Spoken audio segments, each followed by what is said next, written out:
Oke, Bismillahirrahmanirrahim. Assalamualaikum warahmatullahi wabarakatuh. Wih, kamera yang mana? Beneran nih, gue udah mulai. Waduh, gimana sih? Sampai ke atas kan gitu nggak mungkin naik-naik begini. Oke, tanya jawab teman-teman semua. Alhamdulillah, lanjut lagi tentang tanya jawab di konten Q&A bersama saya Sahal Amdofari. Pertanyaannya makin hot nih, ya. Sebentar. Kaosnya keren banget. Wih, kaos Sahal. Dia lagi. Set. Salam Mudofari channel ya. Jangan lupa like dan subscribe juga ya. Ini pertanyaan-pertanyaan kesini makin hot karena mulai nyerempet ke orang-orang yang punya nama ya.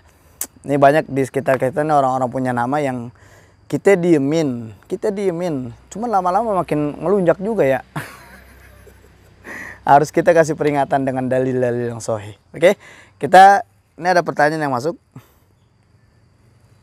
Dari siapa tuh? Sebentar. Pertanyaan yang masuk dari Rido di Lombok. Kemarin saya habis dari Lombok, terus dia nitip pertanyaan ya. Dia nanya gini, Ustadz, ada guru ngaji saya kerja di istana. Di istana ya.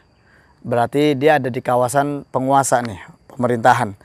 Dekat dengan penguasa, kok berubah ya? Jadi haus kekuasaan. Apakah istana perlu diruqyah? Luar biasa. Ini kalau gue jelasin detail, aman gak ya? Aman ya? Aman, bismillah. Oke, dari pertanyaan yang masuk, ketika dia masuk istana, berarti ada di kawasan penguasa, kok jadi berubah ya? Jadi haus kekuasaannya. Apakah istana perlu diruqyah? Jawabannya gini. Saya ingat dengan kisah Qarun. Kisah Qarun ini adalah kaumnya Nabi Musa alaihissalam. Qarun ini orang soleh. Qarun ini orang baik. Qarun ini orang yang dia sama-sama mengemban dakwah bersama Nabi Musa alaihissalam. Makanya di dalam surah Al-Qasas surah yang ke-28 ayat 76 kata Allah gini. Inna Qarun, sesungguhnya Qarun kana min qaumi Musa. Dulu Qarun ini dari kaumnya Nabi Musa. Artinya ada penekanan di dalam firman Allah ini bahwasanya Qarun dulu kaumnya Nabi Musa. Artinya kaumnya Nabi Musa ini spesial ya. Ada spesifik dari Allah, bukan Bani Israel. Kenapa Allah tidak sebutkan inna Qarun kana min Bani Israel? Tidak, tapi min qaumi Musa, dari kaumnya Nabi Musa. Berarti memang Qarun ini sama-sama berjuang bersama Nabi Musa alaihissalam. Tapi kok Qarun jadi haus kekuasaan? Tapi kok Qarun jadi haus akan harta? Kenapa? Di kalimat selanjutnya gini. Dalam firman Allah Subhanahu wa taala ini Allah sampaikan dengan kalimat, sebentar saya buka. Inna Qarun kana min qaumi Musa fabagha alaihim. Maka Qarun, ini awal mula Qarun zalim kepada rakyatnya. Fabagha alaihim, ini awal mula dia zalim kepada rakyatnya. Ini tatkala Qarun dia sudah mulai menikmati uang yang banyak. Tadinya Qarun orang miskin. Qarun udah mulai sukses dengan usahanya, dengan bisnisnya, dengan kalangan-kalangan penguasanya yang tadi dipertanyakan. Kemudian fabagha alaihim kata para ulama at-taladzus bizulmi. Dia menikmati kezolimannya. Artinya Qarun di saat itu rakyatnya sudah bilang, "Hei Qarun, minjem duit dong." "Hah, nih 1 juta." Kata Qarun. Tapi sambil dia ngasih sambil menghina. At-taladzus bizulmi. Dia menikmati kezolimannya. Dan dia memonopoli rakyatnya. Ini pertama kesalahan Qarun. Kenapa Qarun sudah mulai menikmati kezolimannya, dia memonopoli rakyatnya? Karena ketika dia sudah mulai mendekati penguasa. Hati-hati tuh ya. Hati-hati ya. Kalau kita sudah mulai dekat sama penguasa, yang tadinya kita orang baik, hati-hati. Bisa jadi berubah. Karena Qarun sepupunya Nabi Musa, orang soleh, orang yang beriman kepada Allah, beriman kepada Nabi Musa, berubah. Dia sampai zalim memonopoli rakyatnya. Wa atainahu minal kunuz ma inna mafatihahu la tanu bil usbah ulil quwwah. Idz qala qaumuhu la tafrahu innallaha la yuhibbul farihin. Jadi ketika Allah memberikan perbendaharaan minal kunuz, menarik. Allah gunakan kata kunuz, ini adalah harta perbendaharaan tapi yang sifatnya negatif. Kenapa negatif? Karena ketika kita mendapatkan harta, kemudian harta kita tidak diinfakkan di jalan Allah, maka harta ini adalah harta yang punya kandungan negatif. Hati-hati nih, hati-hati ya. Karena ketika Qarun dapat harta, perbendaharaan yang begitu banyak dari Allah, tapi kunus, Allah gunakan kata kunus, negatif hartanya. Karena tidak ada infak, tidak ada sedekah, tidak diberikan kepada orang-orang yang membutuhkan. Tidak dilakukan itu. Ini membuat manusia itu bisa berubah karakternya, bahkan bisa haus akan kekuasaan.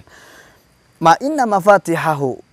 Allah tidak ceritakan bagaimana kekayaan Qarun, tapi Allah ceritakan bagaimana kunci yang Qarun miliki. Kuncinya saking digambarkan sama Allah, latanu bil usbah ulil quwah. Dibawa dengan 10 orang. 10 orang kuat, itu kuncinya doang. Luar biasa. Nah, artinya adalah ketika kita sudah mulai masuk, dan walaupun tadi ini ada guru ngaji, saya nggak ceritakan guru ngajinya, tapi saya ceritakan Qarun, seorang soleh, seorang yang beriman kepada Allah, beriman kepada Nabi Musa. Ketika dia sudah mulai kaya, sukses, sampai dia dekat dengan penguasa yang zalim, yakni Fir'aun di saat itu, Qarun sudah mulai memonopoli rakyatnya. Qarun sudah mulai memonopoli rakyatnya. Qarun sudah mulai merasa ini gue. Kenapa? Karena perbendaharaannya, kekayaannya yang dia miliki ini tidak ada nilai positif di dalamnya. Kenapa? Karena tidak diberikan kepada orang yang mampu, tidak diberikan kepada orang-orang yang membutuhkan, tidak diinfakkan di jalan Allah. Artinya adalah kalau harta yang kita miliki tidak kita berikan kepada yang butuh, yang berhak atau di jalan Allah, maka ini akan membuat kita akan semakin haus dengan kekuasaan. Qarun semakin haus dengan kekuasaannya. Qarun semakin menikmati kekayaan-kekayaannya tatkala dia sudah mulai rapat dan kenal dekat atau diajak bergabung dengan Fir'aun la'natullah alaih. Hati-hati. Ternyata kalau kita sudah mulai masuk dalam jajaran penguasa, jajaran yang saat ini adalah di kawasan pemerintahan, masuk ke dalam istana, walaupun posisi kita soleh, hati-hati. Kesolehan ini itu bisa merubah diri kita menjadi seorang yang akan haus kepada kekuasaan. Kenapa bisa begitu? Karena lihat harta yang masuk ke dalam tubuhnya. Kalau ada sebuah pertanyaan, istananya perlu diruqyah nggak? Perlu banget. Kalau mau diruqyah, orang-orang yang di dalam istana itu harus diruqyah. Itu. Makanya di zaman Nabi Musa alaihissalam, ketika Nabi Musa dihadapkan dengan 10.000 pasukan penyihir Fir'aun, Nabi Musa wajar, manusiawi, takut. Tapi Allah katakan, qulna la takhaf, jangan takut wahai Musa, innaka antal a'la, kamu ini tinggi. Akhirnya Allah berikan petunjuk, Allah berikan kekuatannya. Tatkala 10.000 pasukan Fir'aun menunjukkan kekuatan sihirnya, tapi Allah sampaikan, innallaha sayyubtilu, sesungguhnya Allah akan menampakkan semua kepalsuan sihir. Dan saat ini sihir yang sedang terjadi di sekitar istana kita sedang rasakan. Solusinya apa? Ruqyah istana itu, sehingga Allah tampakkan semua kepalsuan-kepalsuan sihir yang sampai detik ini kita rasakan bersama. Dan tentunya dengan izin Allah, kalau kita sadar ini, maka segeralah kita bertobat pada Allah atas kezoliman, atas kenikmatan merasakan zolim kepada rakyat, menindas rakyat, at-taladzu bizulmi, memonopoli rakyat. Maka bertobat pada Allah. Sadarilah kalau kalian tidak bertobat pada Allah, maka ancaman dalam hadis sahih yang mulia, kalian tidak akan bisa mencium bau surganya Allah. Pemimpin yang tidak amanah kepada rakyatnya, dia tidak akan bisa masuk surganya Allah, mencium bau surganya Allah. Mencium bau surganya aja nggak bisa, apalagi masuk surganya Allah subhanahu wa ta'ala. Kalau kalian dalam posisi itu, maka rakyat